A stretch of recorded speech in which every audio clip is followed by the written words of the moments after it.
Hi, welcome to Hope in the Light of Suicide. I'm Tammy White. I'm the founder of the Bobby White Foundation.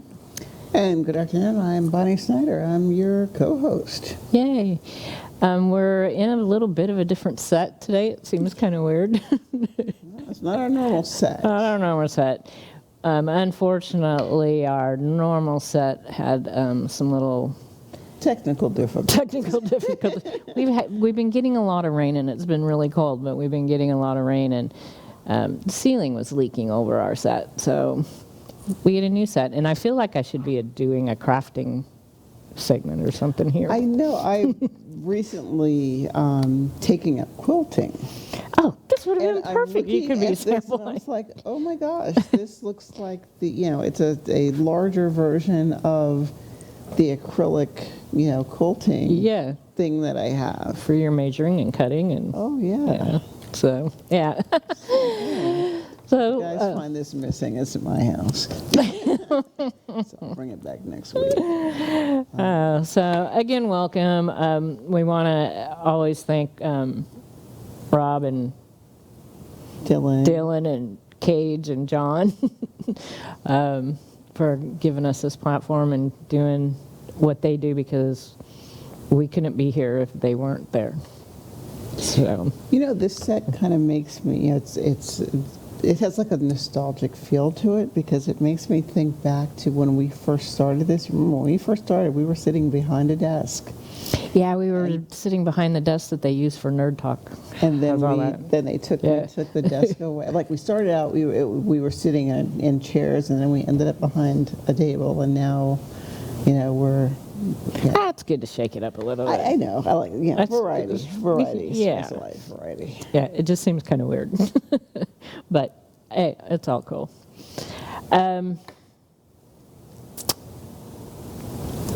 We're dedicating this show today to your grandson. Yeah. Leading up to this week, I asked myself, or you had made the comment, that, or let me rephrase this, I was mindful that there was a potential that this week was going to be challenging, because this is, what, I don't want to say, Aydin's week, but, my brain wasn't totally processing, as I was, doing my work, at work, today, and then coming into the studio, that today is Aydin's birthday. So, when this airs, you guys will see this show on, Saturday. It airs on Saturday. But as you may or may not know, we film on Tuesday. So we're actually filming this show on Aydin's actual birthday. And, there was a part of me that was like, it was somewhat fitting that we would be taping it on his actual birthday. But at the same time, what, the birthday represents. And I was looking at, my social media feed, family members, were posting back and forth, that, he would be 17 today. And, as we're looking back, 17-year-old, like, what would be going on, like, right now?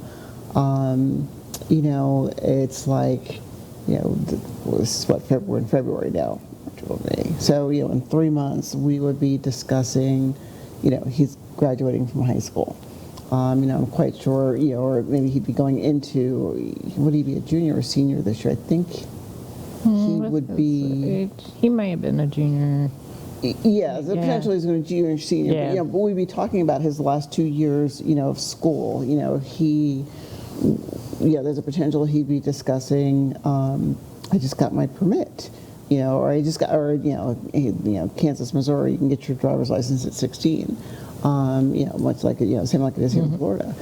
But, I'm sitting back thinking to myself, I could be hearing, Nana, I got my license. I want a car. you know, and, you know, his mom and his dad, you know, Carl, Kira, you know, and, you know, either myself or the rest of the family, so they get Aydin a car, and what kind of car is he going to get? You know, or discussing where he wanted to go to college, or, you know, or just, you know, I'm thinking I should, you know, we should be discussing, you know, hey, summer's coming up, like his, you know, his siblings have indicated, you know, wanting to come, like a couple of them are coming, you know, for spring break. A couple others are coming, you know, like after, you know, like the June time frame for, you know, part of the summer break. And I'm like, you know, you should be included in, you know, these plans. You know, and I'm just thinking, if only I'd known, if only I would have known. You know, moving here, you know, to Florida.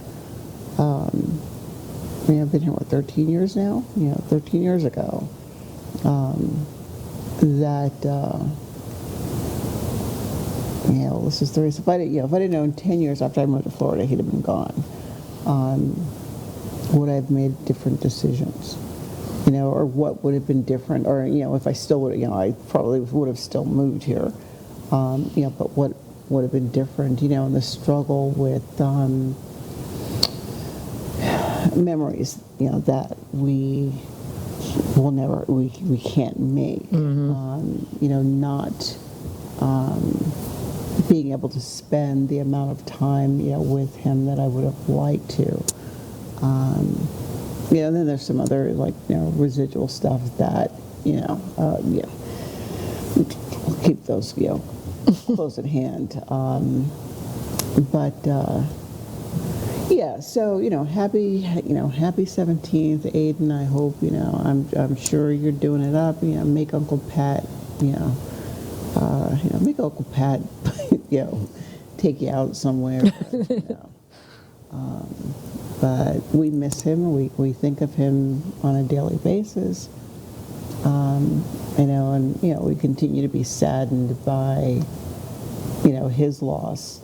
And I think more importantly, I would have loved to have seen, and if I saw the imprint that he left on the world in the, you know, short 14 years that he was with us, I could only imagine what that imprint would be. Would have been. You know, going forward.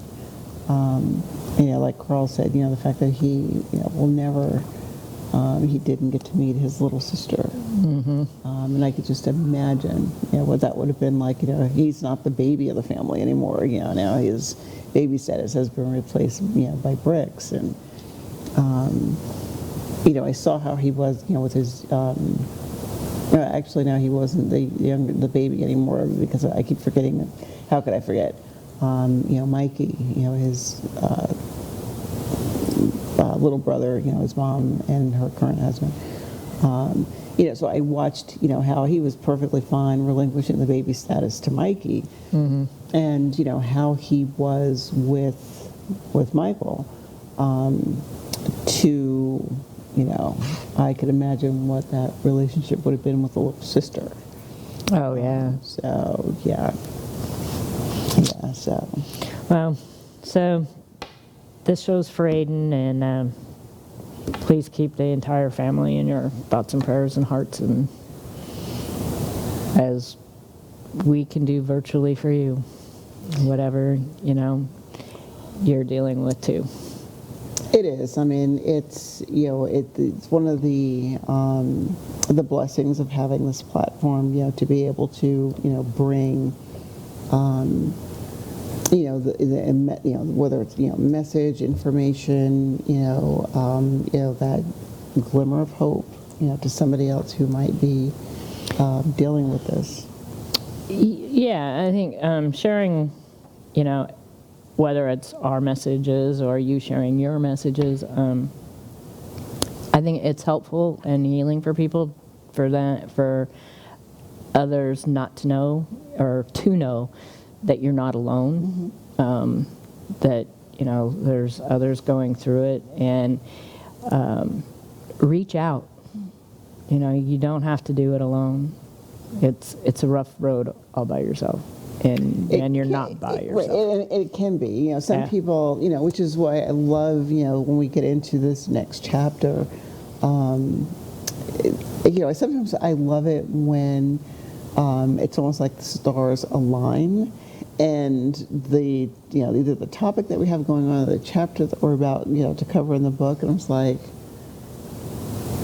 someone up there knew that this was going to be this needed to be the discussion today, because it is so fitting for today and what it represents. And you're right, you're not in this alone. And sometimes there are individuals who think, yeah, I got this.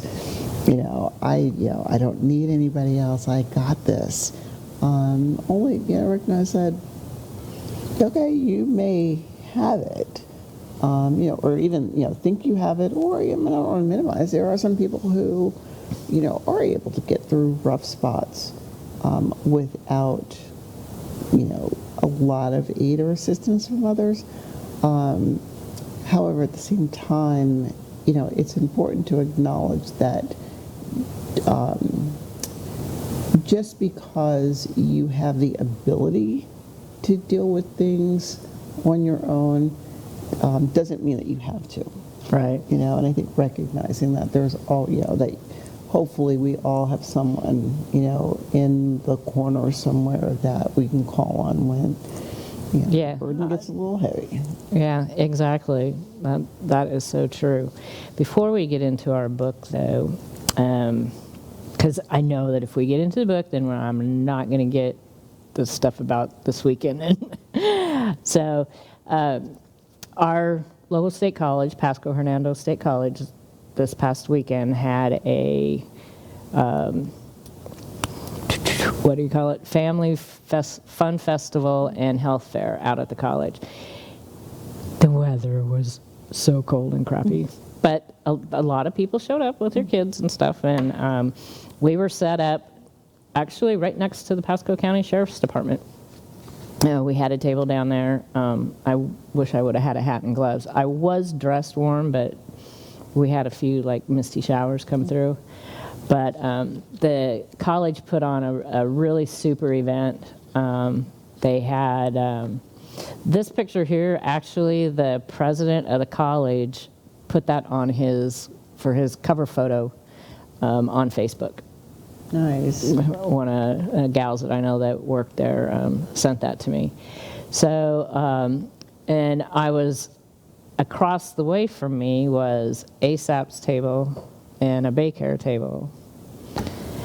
And they had, kids were walking around with these ginormous things of cotton candy, and it was so funny because the walkway was kind of not real big. So the parents were had cotton candy down their arms, But it was about a 4-hour event. It was a free event.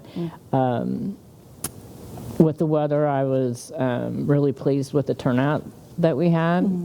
And they had a DJ. They had food out there. What's that? Chicken Girl. What's that? Chicken Girl. There's a chicken place. I think it's in Trinity. They had a big booth, and they were giving away samples of their food, which was really cool. They had the college mascot was there, and the DJ, and in front of the gym there's a big cement area walkway, and they had people out there dancing, and the mascot out there dancing, and it was a good event. That was Saturday, right? It was Saturday, yeah. It was really nice Friday and warm, and then you wake up Saturday morning, and then since Saturday morning we've had this cold, drizzly, yucky weather, which we still have. But like I said, the event turned out really great. The college did an awesome job putting the event on. The sheriff's department had one of the canines out there, Buster. He was, I think he was a bloodhound. He was so cute. And I got to speak with a couple of the sheriff's deputies there and gave them some purple folders and hopefully made some more contacts, with them. So that was cool. So that was kind of a fun thing to do. I always find it nice when we are, supporting, our community partners and, their events, and that they, in turn, will invite us out to get the message out. We have a very unique, collaboration here in our community. I'm really impressed with it. Yeah, we do, and it continues to even get better. It really does. And actually, the president of the college came. He was walking by, and was looking at the table. I was like, what do you do? You're out saving lives, aren't you? That's what he said. And I was like, yes, sir, we're trying. I thought that was really cool. And if we're not, if we were unable to save the life of the person lost, we are there, to assist and provide comfort and resource to those that were left behind. And that in turn saves lives. Exactly. So again, it was a really great event. I think it's the beginning. Hopefully the weather's going to start getting better. There's going to be more events coming up here shortly. We had mentioned the one in May for Parks and Rec, and I think one of your organizations is setting one up too in May. But we need to coordinate because they're starting to look like they're on the same day or the same time. Yeah, that happens to us from time to time, especially when you get to those specific awareness months. Like Mental Health Awareness Month and suicide prevention. And everybody, everybody does it. But speaking of support, I think, it's important for us to remind people about our kindness page, that you can, support the foundation, and do the show, through the kindness page. Whatever amount you want to or able to throw our way, please do. We appreciate this support. We also have the capability through Amazon. That was interesting. I was talking to my neighbor, who's also my best friend. And I was like, dude, you guys do a lot of ordering on Amazon. I think it's like every day, every other day, I see the Amazon Prime truck, pull up to Are you using, the Amazon Smile? And if you're not, we got to talk. It was funny because he looked at me and goes, well, you need to talk to my wife about that because when I order, I use her account and, just show her how to do it. But it is another way, to support the foundation. It doesn't, that way it doesn't cost you anything else, especially if you are, a avid Amazon user like some of us are. Yeah. A portion of the proceeds, goes, towards helping support the show. Then of course we have our T-shirts, both the women's and the men's, in the two designs. Our original design there for. I think that more of the all-encompassing suicide, and the one that is more, seems to be more in line with the logo for the show itself. Well, the first one was kind of like for our Purple Folder program, so which we have, and all that supports our Purple Folders that we give out to people after a loss. And reprintings will probably be on our third reprint this spring, and and then too we're putting together a new program to help loss survivors, just with some simple everyday needs that you probably don't feel like doing or want to do for yourself. We've partnered with a chiropractor, a massage therapist, who does massage and cranial release technique, and I tell you what, oh boy, you want to have that cranial release technique just works wonders. We have Kim from 9 Round, our gym, is going to be a part of it.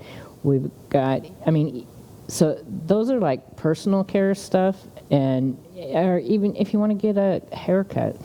I was doing an interview for Tampa Bay Business Connections last week with John, and I had mentioned, for this program, having a couple hairdressers also involved, and I said, oh, you know how good it feels just to have somebody wash your hair? And I'm telling John this. He's like, no, I really don't. We've never had our producer on set with us before. It's been like, will the boss ever come on camera? That's a good question. But the going joke is, I should say the joke is our boss has no hair. Yeah. He's got a beard. It's all down here. Yeah, he's got facial hair, but no. That's funny. So that was really kind of funny. But we also have a handyman and a handy woman. Like, you may not feel like doing stuff around your house. I know that there were times where I didn't. And even when I broke my leg right after Bobby passed away, my neighbor paid to have somebody come in and clean my house for me. Because, I couldn't walk. That was one thing. But, a lot of little things like that you don't feel like taking care of yourself. And even if you, as a friend or a family member, you see this, contact us, and so that we can figure out what we can do to help out. Little things like that can really make a big difference in the way somebody feels. Oh, it is. You think about the range of emotions that you're going through, after a loss, and it's like, oh, and on top of this, I got to think about cooking dinner, and I got to think about, cleaning house, and I got to think about, washing my hair, and things that, we take for granted. Like I think about those things that we do automatically, when things are, quote unquote, okay. And, then you throw, a monkey wrench into the day, and it's like, did I remember to, and like, when you talk about, a chiropractor or a massage, it's like, oh, just to have someone knead out, the tensions or, whatever else is going on. It's like, I've had a massage before, and I let me tell you, I was in hog heaven afterwards. Oh, yeah. When I get a massage and I get a CRT, oh, it's the best. But it's like, even, a massage or going to the chiropractor, it's kind of like physical therapy. We can do our mental health therapy, which we also have resources for that too. We have some great resources that we're lining up and continuing to line up, which is really awesome. Resources that weren't available 6 years ago. But so we have those referrals too, but it's just as important to take care of your physical health as your mental health, because what is going on in here affects your whole entire body, and your body holds all that. It's like, I think sometimes when I'm doing, work with, the groups that I do when I'm not doing this, especially, I tend to equate it back to like anger management, because I do a lot, I've done, a billion, anger management classes. But just, like coping strategies and, how do you deal with things when things are, rough and ugly. And, I, will ask people, well, what do you do? And, some people like, I'll go for a walk, or I'll listen to music, and, I focus on, sometimes those physical things like, going for a walk, going for a run, working out, punching a speed bag. And I was like, I want to punch a wall. And I was like, okay, I understand you're punching something inanimate, but, we don't want broken bones or anything like that. Punching a pillow or, screaming into a pillow. But mind you, let's, take it off the screaming into the pillow or whatnot. But like I said, the running, the physical stuff, like think about it, it's when you're running and all of those, good endorphins are being released. And, if for that moment in time that, you're engaging in that physical activity, and then even, for a time afterwards, it's kind of like, I sometimes look at it as a break from reality. And I don't mean, a mental break, a psychotic break from, but, having that just mental break from, reality, and, like taking yourself out of the muck for a moment is really helpful. So I like, along with that, there are, organizations that are beginning to equally recognize the need for support. There are several groups, albeit, some of them are virtual, some of them are in person, for people who are loss survivors, who, either lost someone to suicide, there's another one, lost someone to, a substance. Of course, I'm like, my foot in both of those.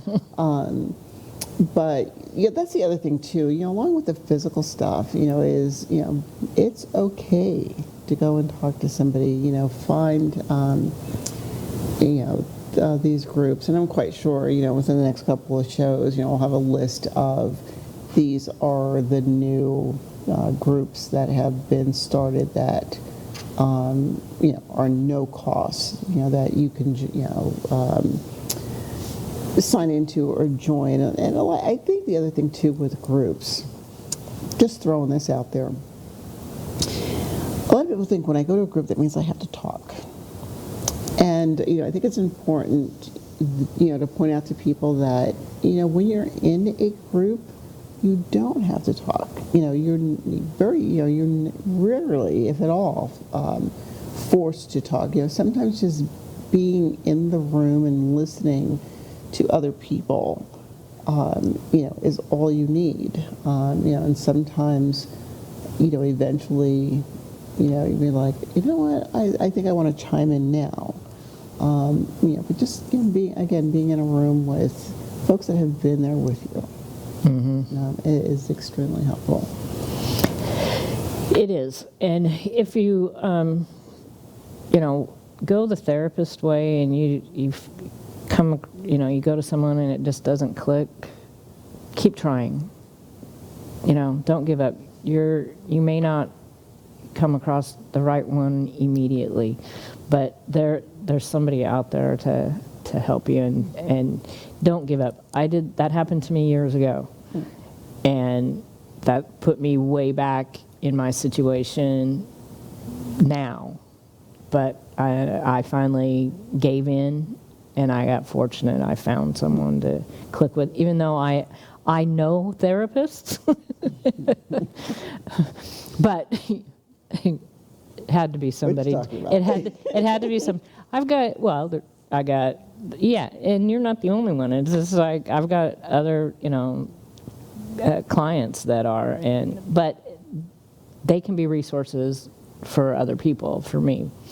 But, well, no, and it is, and I think it's important, myself, being in the field, there was a lot of times where, even if I'm working with someone,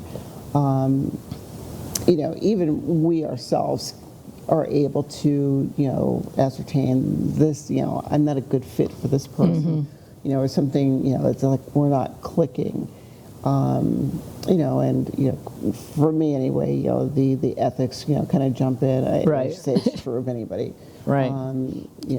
This is not working. Let me refer. I don't want you to become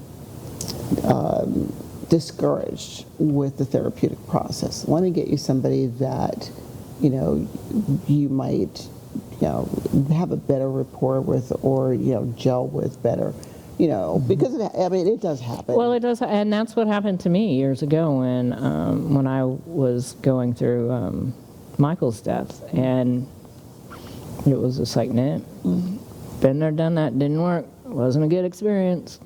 But I do have to say it is worth doing, and it is worth pursuing. It really, it is. So, and going back to Amazon and smile.amazon.com, the book that we're going through right now, How to Carry What Can't Be Fixed. If you want to go through this with us as we're doing this, we're only in chapter 3, so. And I like that these are small. They're very small chapters. They're not long at all. Yeah, they're small chapters, but they give you a lot They're to very do. interactive. Yes, And very I interactive. like the way they're small and succinct, but when you really sit down and put your mind to, And if you do your homework. and if you do your homework. But anyways, you can get this book off Amazon and smile.amazon.com, and that QR code will take you right to it. We are in chapter 3. It's getting by with a little help, real and imagined. And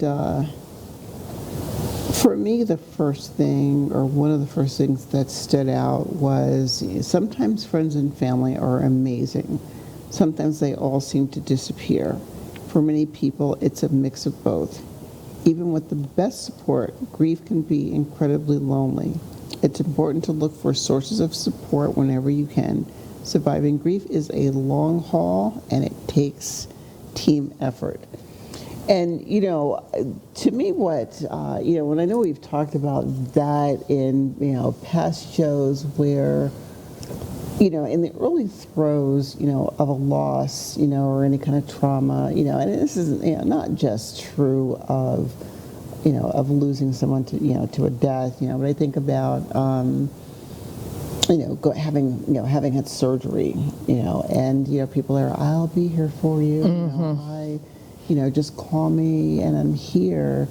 But over time, you find that either, the people who, hey, just call me and I'm here, you call them and, the phone's not being answered, or, life goes, and I mean, it's true of all of us, life goes on.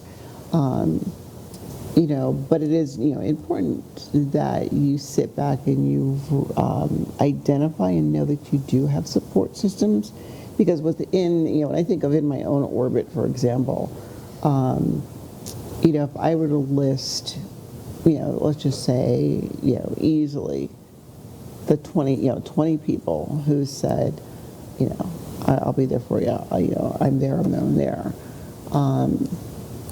A percentage of them, you were there for the first, say month, and then back to your life. And there's that, like I look at it as the month, the quarter, the 6 month, and then those that are still there.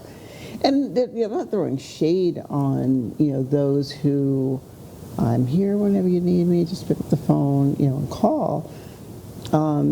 Because then life does go on. Because at the same time, it's us too. Mm-hmm. Like, I know, I'm just saying for the sake of conversation, but if I know I could pick up the phone and call this person, it's on me. If I don't take advantage of, if I don't pick up the phone and call so-and-so and so-and-so, I can't sit back and go, oh, Tammy didn't call me, and, Tammy said she was going to be there, and she's not. Well, maybe Tammy doesn't know that Bonnie needs her. Well, and that's just it. And sometimes, too, we even feel like, even though we need something, that we are putting that person out. We don't want to be a burden. Yeah, we don't want to be a burden. How ironic. Yeah. And so really, and it's kind of something to learn for both ways. For us in the position to do reach out, because there are those people that are there for you. But then too, on the flip side of it, if you're that other person, remember that we're probably not going to be in the state of mind, or don't want to be that burden. So instead of saying, oh, if you need me, call them. And don't say, have an open-ended question. Just say, okay, I'm going to do this for you. Just, And I mean, I think that's also true too. In when you're looking at or setting up these support networks or these support people, is and again, if I look at it from this mindset, I know that these are my support people. At the same time, I also recognize that on their list of support people, my name might be there as well. right. Because I think of, we look at, today, Aydin's birthday today. Okay, so at the same time where, I'm, processing, all right, he should be here. We should be celebrating 17. I also know that his mom, Kira, Carl, his siblings, my daughter, Right. my daughter called me this morning, and how are you doing? And I'm like, I'm okay. And I think I had said something to her last night about the boys from yesterday. And I said, tomorrow's Aiden's birthday. And, she was like, oh, shucks. She didn't say shucks. Right. But anyway, she didn't throw her out there like that. But she's like, oh, shucks. Yeah, and I mean, it's, very easy to lose, track of days, when you have a career and everything like that. And it was like, oh, my God, I didn't realize. I'm sure she would have gotten up this morning and realized, oh, my God. Or maybe not, because she's taken herself completely off of social media. But, knowing that as much as we need support, at times that we are also a support for someone else. And that's quite often true in any situation. I find that cathartic. Yeah, I never even really thought about that. I find that really, really cathartic, because it's like, it doesn't 100% eliminate, like what I might be feeling. However, if me knowing that I am there comforting someone else is by default right. comforting to me, because it's like it's almost like I'm taking my mind off of what I might be going through at the moment, or sometimes what I like the process of I feel like crap. I'm really feeling really. Yeah, I understand how you feel. So am I. Let's what's the phrase? Misery likes company. Oh yeah. And I know for some people that cliche has a negative connotation. I find sometimes that I like to take that negativity and spin it into something positive. All right, I'm down in the dumps. You're down in the dumps. Let's get together, and I'm not saying that we want to wallow in our sorrows, but I have found having somebody else who is right there with me. After a while, it's like I don't feel like I'm not at a level 1 feeling bad right now, or let me rephrase that. I'm not at a level 10 feeling bad right now. I'm now at a level 5 or a level 3. Because I've been able to talk it out. Well, and it's funny that you say that, because like my sister-in-law, Mary, you've met her. We've had her on the show, Bobby's youngest sister. I think she does that more for me. I'm not good at that for the rest of the family yet, because just, I guess, I don't know, being Bobby's wife, I don't know. But anyways, like on the anniversary of his death, she comes over and, we revitalize his memorial garden every year. And last year, we taped the show on that day. And later that day, she came over. And by the time we got done doing that, we both felt so much better. I probably much more than her because she was a little bit better than me. But it does help. It does help. You know, I liked, as we're, talking about, being there, how she included in the book, where it says borrowing mentors, where it says it's not always easy to find people who get it. Grief can make the world feel lonely. And in case you need them, here are some words from people that you haven't met. And the one that I liked was, I kind of chuckled at this one as I was reading. I had to read it a couple of times, but it says, I wish for you days without stupid comments that leave you feeling judged or nauseous or godsmacked at the insensitivity or somehow just worse. I wish for you someone to companion with you in your crater in silence or silliness or snark, whatever you need at the moment. I wish for you a full night's sleep, void of panic attacks and flashbacks and sudden awakenings in the dark, a sleep full of dreams of love and grace, close with your missing one, dreams you carry with you, buoy you until you can find yourself once more. Love, Nancy. And as he had looked at that one, I'm like, I had to sit back and think about, that one resonated with me, especially when it said void of stupid comments. Because, if you remember, last year when I was talking about, me looking at Kira, that's the stupidest thing I ever said to you. But at the same time, it's like, well, that's kind of what we're trying to do. Okay, you'll get the, and I sit back and I think, there are some silly, some things that are well meant, but at the moment we don't look at it in that context. We're looking at it as like, that's the dumbest thing you ever said to me. Or, like I said, about you, who are you to tell me Right. what, when I should and should not, deal with this. But I liked that one. The one I picked out was on the next page, and ironically, I mean, I liked it too, but the woman who wrote it, her name is Tamara, which is really my real legal name, but I don't go by it because nobody pronounces it properly, and it irks me.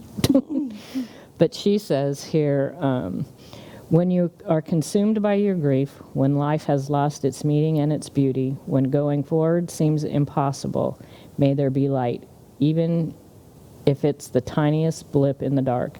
May there be comforting arms around you, friendly steps beside you, empathetic ears to hear you.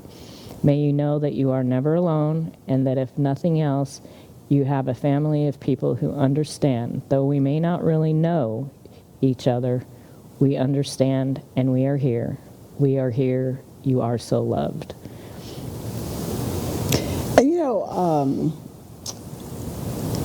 Like I said, it's very interesting when you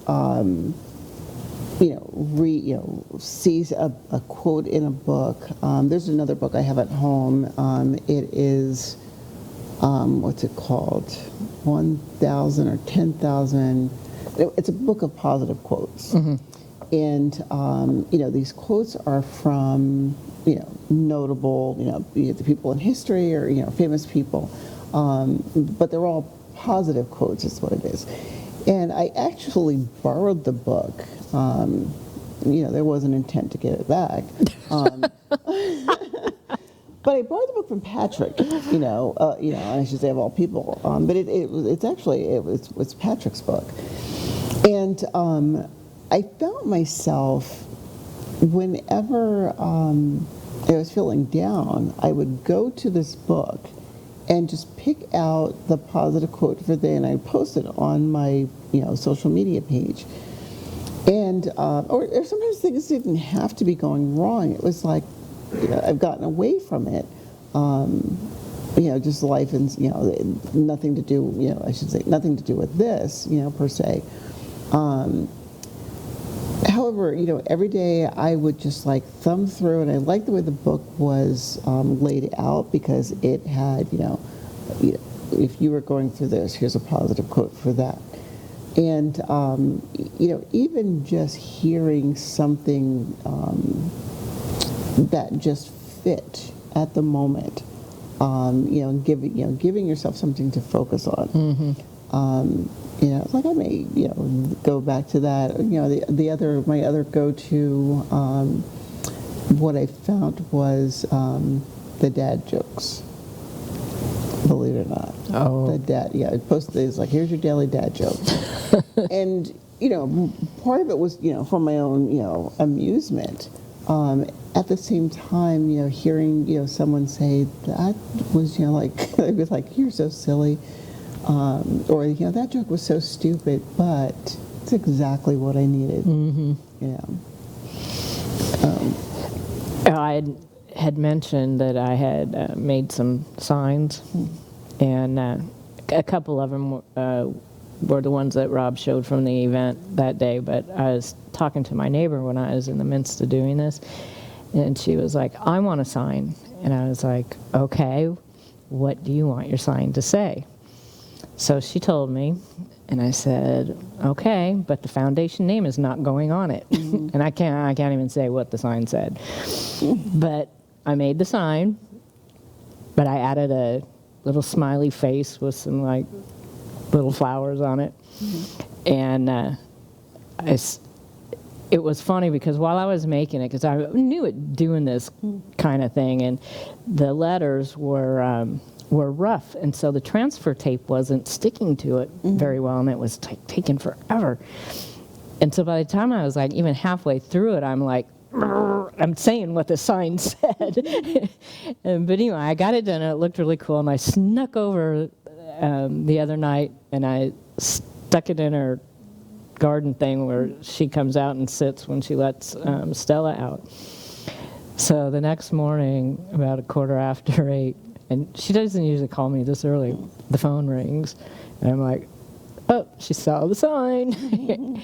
And I couldn't get to the phone in time, and so by the time I was calling her back, she was texting me. She's like, oh, I am laughing. And so I got her, and she was just like, because I can't believe it. I am laughing so freaking hard.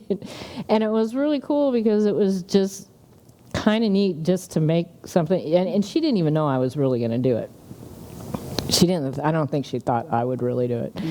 And but it was just really neat to kind of do something like that for somebody just for no reason and just to make them laugh. And I mean, it took her through the whole day. And her son came over, and he's like, I can't believe it. And everybody just got such a chuckle out of it, Which is, I think is a nice point to where, she has in the book, words are my closest friends. And she says, sometimes the best allies are words, not people.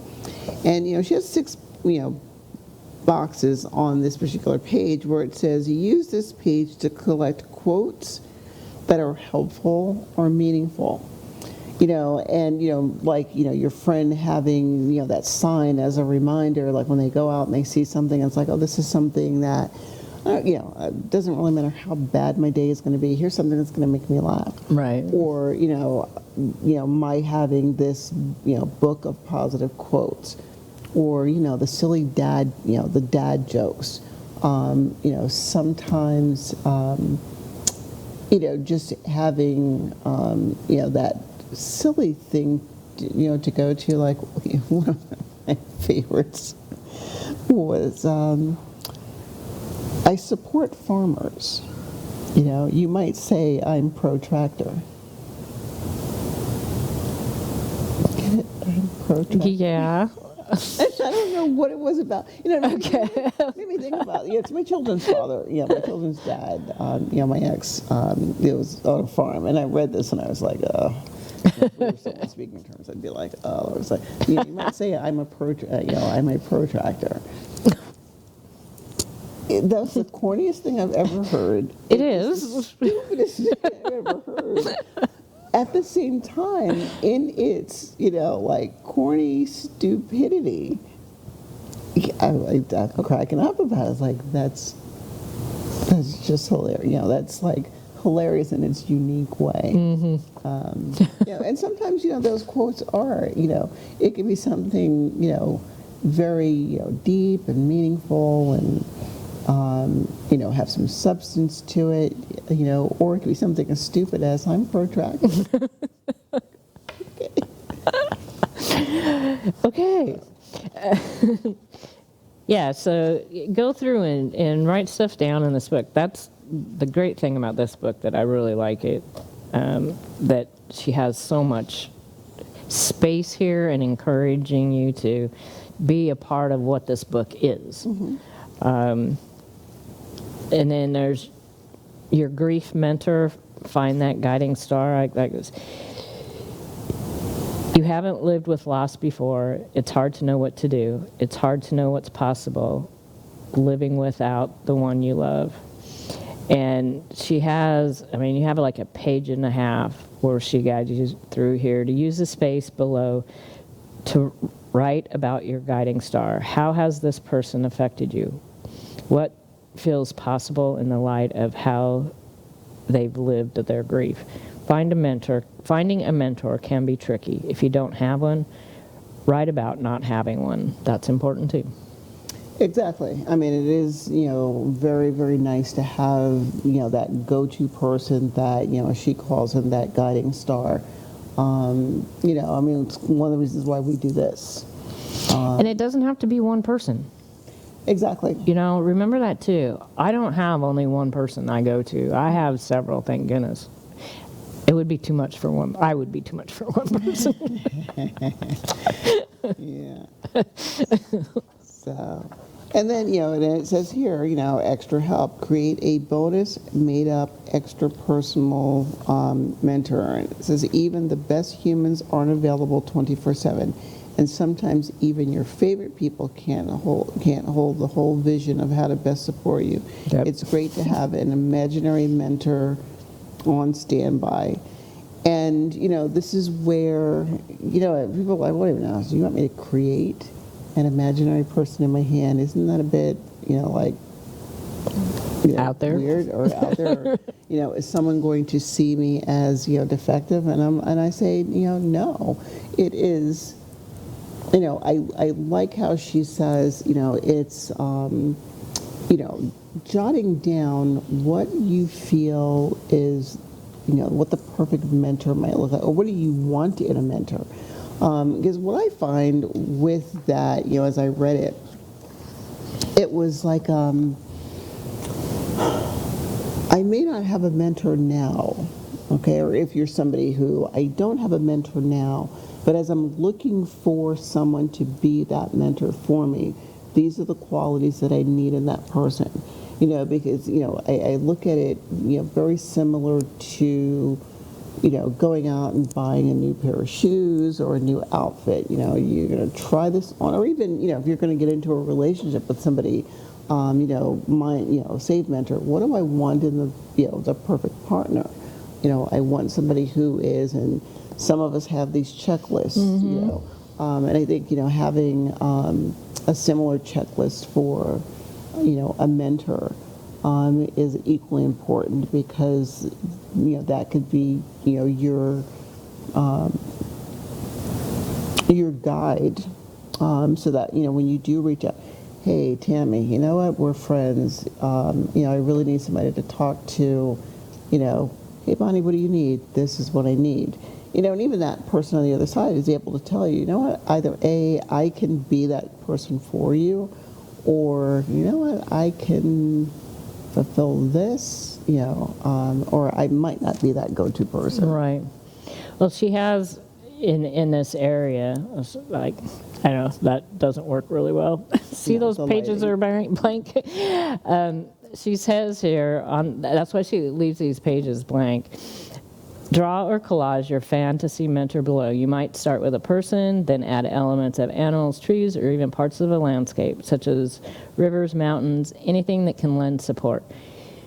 You get to be as practical or fantastical as you'd like. And then she says to take a picture of your page and have it in your phone, or laminate it. or you can make it into stick puppets.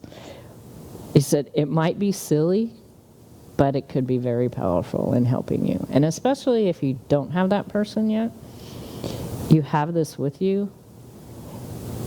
And if you believe, which I do, you're going to manifest that.